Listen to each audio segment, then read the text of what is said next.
During the early 80s, there was a defense whose name fit, both literally and figuratively, the Killer Bees. One of the local media pundits here realized that a good number of players on our team, their last names began with B. Doug Betters, Bo Kemper, Baumhauer, Brzezinski, Blackwood Brothers, Glenn and Lyle, Brown, Brophy, Charlie Bowser. There were a lot of bees on that team. Killer Bees. A perfect name for them. We swarm a lot. They flew around. They were all over the field. They hit people. There was actually a time in the last 2 decades when it was the Miami defense that made all the highlights. A unit made up of interchangeable parts in which any of the 11 men could effectively rush the passer on any given play.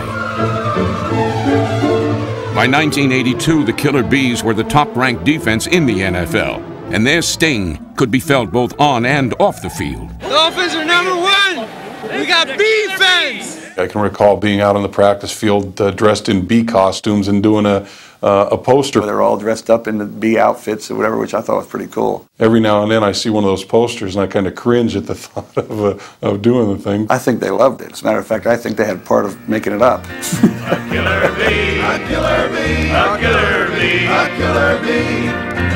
Whether it was selling merchandise, cutting a record, or swarming on the gridiron, the Killer Bees stuck together, rendering the phrase team defense more than just a cliche.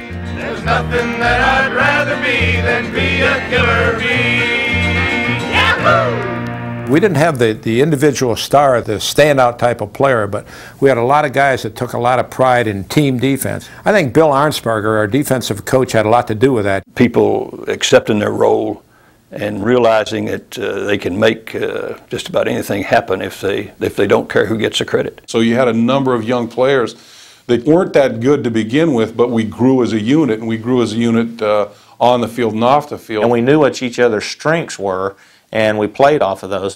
Those strengths were twofold: an on-the-field effort that was truly 100%, and a complete knowledge and understanding of the game and of each other, which transformed a unit lacking remarkable talent into the league's best.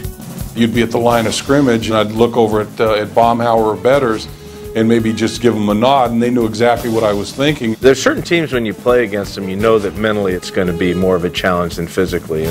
And with Miami, it was always that way. They seem to be right there in the huddle with you sometimes and able to read your mind. The crowning achievement came in the '82 AFC Championship, where on a rain-soaked field, the Killer Bees grounded their arch-rival Jets, holding them to just 139 yards in a 14-0 washout.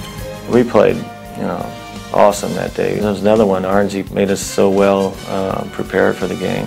The last interception that AJ got to run back for a touchdown, we had prepared for that play, and there it came, and man, it worked perfect. I mean, we nailed it. And I'll never forget that, because afterwards, Arnsey, he cried, and he was very proud of us, the way we played.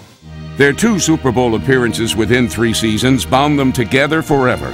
And now the Bees have again joined forces, this time in support of number 75 Doug Betters, who suffered a broken neck in a tragic skiing accident last February. It's just tough for me to go and see him like that. Such a big guy, such an active guy. Nobody could hurt Doug.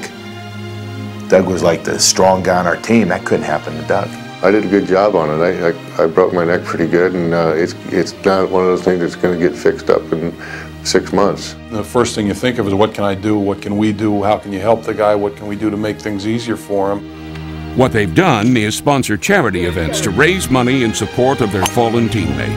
Well, he's a fighter, and that's what made him such a great player for me, and that's what's going to help him beat this. Doug will be okay. I'm very excited about the way that this team has rallied around him. It was sad to see him come back in that way, but it's also grateful to see everybody come back and support one of ours. You know they're always there for you, and that's the nice part. I appreciate all the help that the Dolphins have done, and we're going to get through this thing. I'm going to walk again someday.